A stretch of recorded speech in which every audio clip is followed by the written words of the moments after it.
Swastiastu.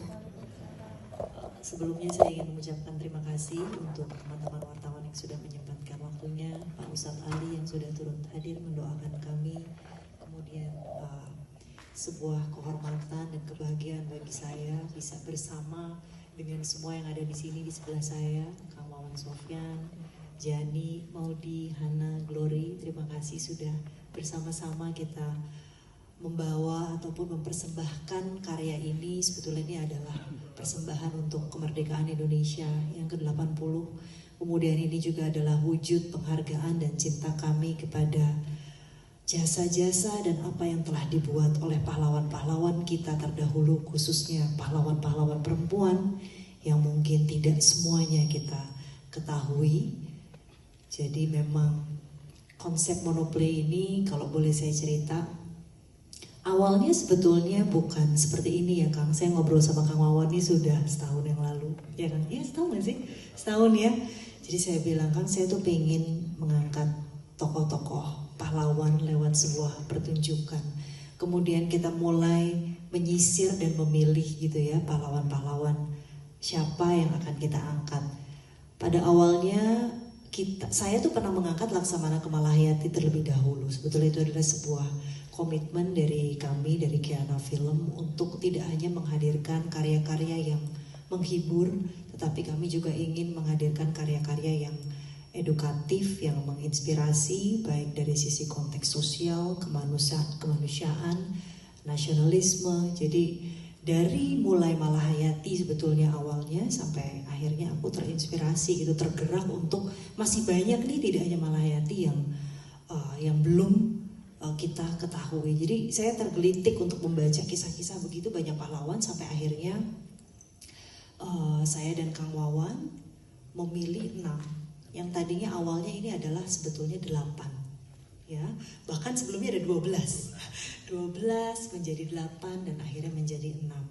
Dan akhirnya muncullah konsep monoplay omnibus yang mungkin nanti insya Allah ketika disaksikan rasanya ini adalah sebuah konsep pertunjukan pertama yang berbeda ya, yang agak berbeda karena pertunjukan ini adalah disajikan dengan kohesif gitu loh. Jadi beberapa tokoh tetapi akan bercerita sejarah dan kisahnya masing-masing, tetapi tidak bercerita sendiri-sendiri dan selesai gitu ya, atau tidak dalam bentuk fragmen. Nanti Kang Wawan bisa menceritakan konsep lebih detailnya, tetapi pada dasarnya adalah kita ingin menceritakan peran-peran perempuan Nusantara yang begitu luar biasa dalam membangun bangsa ini hingga kita bisa ada di sini sekarang.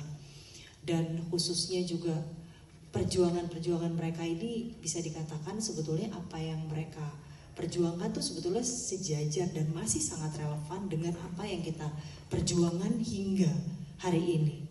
Baik dari sisi emansipasi, baik dari sisi keberanian, ketangguhan, kecerdasan, yang sebetulnya itu juga inspirasi yang kita butuhkan dimanapun artinya kita berada sekarang. Kayak kita misalnya bikin perjuangan, bikin pementasan seperti ini, itu kan butuh keberanian, butuh kebesaran hati. Dan saya juga terinspirasi banget dari apa yang Laksamana Malahayati dan perempuan-perempuan terdahulu ini lakukan. Saya ingin perempuan-perempuan saat ini juga bisa menjadi laksamana di bidangnya masing-masing. Seperti itu sih kira-kira dari saya. Mudah-mudahan apa yang kami persembahkan ini bisa memberikan warna tersendiri dalam dunia seni pertunjukan kita, bisa memberi arti khusus tidak hanya bagi kita semua yang ada di sini, tetapi bagi bangsa, bagi negara, khususnya bagi masyarakat luas, khususnya generasi muda. Ya Mbak Marcella, tapi kira-kira ada pesan khusus yang ingin disampaikan kepada para pemirsa, penonton daripada Monoplay ini? Mungkin sebenarnya kalau pesan khusus enggak ya, mungkin ini bisa menjadi ruang introspeksi kita yang cukup mendalam. Dan tokoh-tokoh ini kan sebenarnya kita tampilkan bahwa perjuangan dari dulu hingga saat ini yang harus kita lanjutkan itu sebetulnya tidak hanya perjuangan fisik yang kita tampilkan di sini. Jadi ini perempuan-perempuan ini berjuang dari mulai yang berjuang fisik, berjuang secara pikiran, berjuang secara ilmu, berjuang melalui penanya. Jadi kita melihat gitu sebenarnya bagaimana kalau sekarang kita membahas emansipasi lah, inilah itulah gitu ya, perempuan sebenarnya dari dulu, dari zaman berabad-abad tahun yang lalu, bahkan dari 1506 Masehi, zaman perang antar suku gitu ya, perang antar suku, terus pergolakan, kemudian perjuangan laut, perjuangan darat, sampai dengan perjuangan menuju kemerdekaan. Sebetulnya apa yang diperjuangkan tuh kalau kita melihat satu ya, artinya kecintaan terhadap bangsanya, keberanian, ketangguhan, ingin semuanya tuh sebenarnya setara, ingin semuanya sejajar, dan ingin semuanya tuh bisa maju. Oke, Mbak Marcella, tepuk tangan buat Marcella. Tapi perjuangan yang paling berat buat teradikan Kang Wawan untuk menggarap Monoplay ini, yang mengangkat kisah dari pahlawan perempuan Indonesia. Perempuan loh ini, bukan laki-laki ya. Gimana, Kang? Iya. Selamat siang teman-teman. Mementaskan sebuah cerita yang berlatarkan peristiwa sejarah itu terus terang di sini tuh sangat susah. Salah satu gini, kalau kita mau mementas sejarah itu, pertama secara fakta dan data itu ada. Yang kedua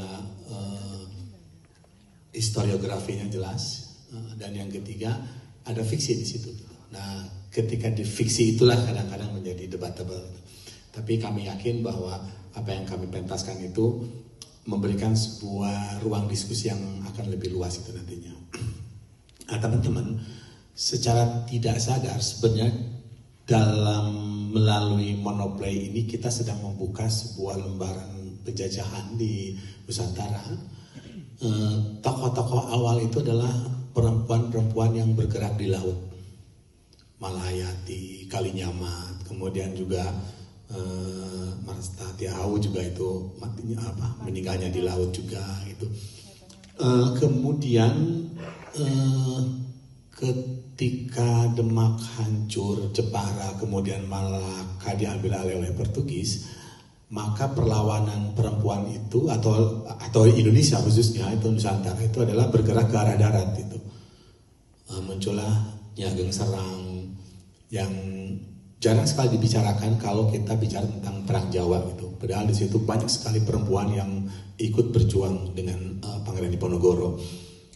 Kemudian bergerak lagi ke ruang yang lebih domestik ya, sampai akhirnya ke SK Trimurti yang memang di rumah gitu, menulis gitu kan itu. Nah, pergerakan perjalanan ini akan terlihat dengan jelas sekali di dalam Monoplay ini dan menjadi semacam bagi saya sih sebuah pertunjukan itu ada trigger kan ya. Trigger orang akan memacu kembali untuk mengenal sejarahnya. Karena terus terang di 6 monolog ini yang punya buku sejarah yang agak lengkap itu hanya 2. Pertama tentang Rasuna Said itu juga baru diterbitkan tahun 2024 dan juga tentang SK Trimurti. Yang lainnya itu kita itu benar-benar harus menemukan si para penulis itu harus melakukan riset kecil-kecilan tentang tokoh-tokoh itu gitu. Jadi betapa sulitnya kita mendapatkan sebuah informasi tentang sejarah dari para perempuan ini gitu. Itu aja sih sebenarnya yang ingin saya sampaikan. Iya, tapi kira-kira Kang Wawan sebagai sutradara yang mengkhususkan diri dengan teater ya, kira-kira apa sih strategi yang dilakukan sebagai sutradara untuk menarik minat daripada kita ini fokusnya ke milenial dan Gen Z ya, supaya agar Monoplay ini jangan dikirain monopoli ya gitu, lain gitu loh, supaya mereka mau datang untuk hadir. Kira-kira strategi apa sih sebagai sutradara? Kalau strategi itu udah masuk ke wilayah pemasaran. Tapi saya lebih kepada konsep kreatifnya, betul seperti yang Marcel bilang tadi. Ini kan sebenarnya seperti monolog-monolog ya, monolog-monolog dari 6 perempuan. Terus kami tidak mau mementaskan monolog ini seperti sebuah medley gitu. Jadi monolog misalnya yang Malayati dari A sampai Z selesai udah ganti ke Kalinyamat gitu, tidak. Tapi kami mencoba untuk membuat semacam jalinan yang tidak terjebak kepada medley itu gitu, tidak terjebak pada terus-terusan itu gitu. Karena itu ini kan suara-suara dari masa lalu ya, suara-suara dari masa lalu. Jadi masing-masing satu tokoh itu akan mempengaruhi tokoh yang lainnya gitu kan.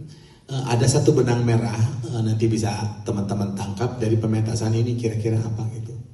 Itu. Jadi yang menyatukan semua itu adalah benang merah, dan kita mencoba untuk tidak menjadi sebuah pertunjukan teater monolog medley gitu aja. Untuk Gen Z ya nonton dulu, nanti mereka akan merasakan bagaimana sebuah perjuangan dari kaum perempuan dalam membela bangsanya. Saat itu belum bicara tentang Indonesia gitu. Kita masih bicara tentang Nusantara gitu. Baru setelah Rasuna Said kita bilang bahwa ini Indonesia gitu. Terima kasih. Iya Kang Wawan, mudah-mudahan ada sesuatu yang viral dalam Monoplay kemarin. Karena kalau ada sesuatu yang viral, Gen Z langsung heboh. Tapi jangan sesuatu yang negatif, yang viral, yang bagus, yang baik. Bagaimana wanita-wanita masa lalu akan menjadi inspirasi untuk masa depan. Oke, terima kasih Kang Wawan. Lanjut kepada penata artistik kita, Trianzani Sulsi atau Mbak Jani. Halo, selamat siang semua. Iya, Mbak Jani, apakah filosofi atau konsep visual yang Mbak Jani terapkan untuk Seperti tadi sudah di-mention sama Kang Wawan bahwa sebenarnya ada konteks geografi yang sangat kuat ya antara darat dan laut. Jadi itu coba kami terjemahkan. Saya bersama penata-penata yang lain, tentunya penata lampu, penata multimedia atau video projection, akan mencoba bagaimana menghadirkan konteks laut dan darat di dalam panggung nantinya dengan tanpa mengecilkan daripada para pemain gitu ya. Jadi kami mencoba sejauh ini mengakomodir ruang gerak aktor di panggung supaya mereka bisa juga bereksplorasi. Selain itu, selain darat dan laut adalah karena 6 perempuan ini adalah perempuan yang berjuang dengan caranya masing-masing, dan mereka memiliki pemikiran yang sangat cukup tajam yang relevan dengan zamannya, dan saya masih percaya bahwa pemikiran bahkan sampai yang paling tua di Nyi Ageng Serang, kalimatnya sebelumnya Ratu Kalinyamat itu yang paling dahulu ya secara tahun gitu, secara kronologis itu masih relevan sebenarnya dengan keadaan Indonesia sekarang dan masih bisa dibawa. Nah, oleh karena itu nanti selain ada melihat kondisi panggung, nanti kita akan di GKJ.